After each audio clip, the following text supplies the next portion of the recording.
Kakisto agele go yechontan geta kinige county nebo Nandi lega go toy kipngamotiot netinyege ak ripset nebo itondab emet en county nebo Nandi konetisiet koityi komotik kotinge ak yoityet nebo kegol ketik en legityin ak konda metusiek chebo bega kongololi en kasarta nekaiwang kondochin kolset nebo ketik kesire 1200 en komasta nebo Kipkegure en Kipsigaga komwa Malakwen gole kaip konetisionoton konyor kobotik kosipke ak nekiketestai kegol ketik en kona metusiek chebo bekit nekikoyai kongemak itondo nebo emet ole niton kokaimonge meng'ik ak kokochi tiet kolsonoton asikobit keregunen ngweny waletabgei nebo itondo nebo emet en komostanywan komwa kamatik chekamiten en ikoratan kole manwogik chechang koibu beek chemuren kit nekamwa kole nyolu kegusyi kong asimoib asenet en meng'ik.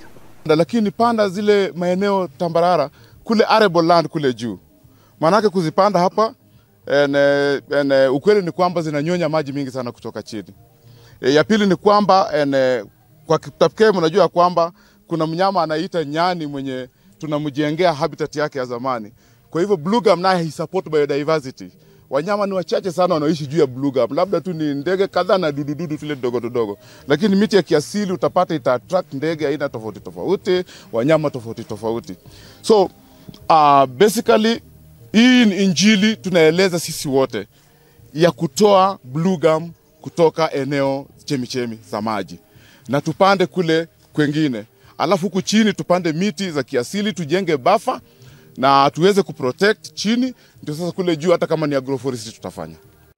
Kama Lamayuet na zingine tulikuwa tunafurahia maji ya Lamayuet kwa sababu maji hiyo ilikuwa maji mzuri. With time tumekuwa na magonjwa mengi sana kwa sababu ya whatever hii miti tumeiharibu, na ni mzuri sana tukiwa kwa sasa tumerudi tuweze kupanda ili tuweze kukua kama awali.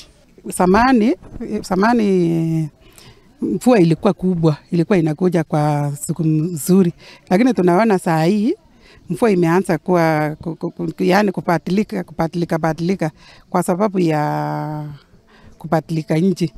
So tukipanda miti na tukikata, tunakata kama firewood, kama kuni, inatusaidia sana. Tukikata pia tunauza, kama makampuni ya chai wanatumia miti. So sisi kama wamama tukipanda miti na ukikata unauza, unapata pesa.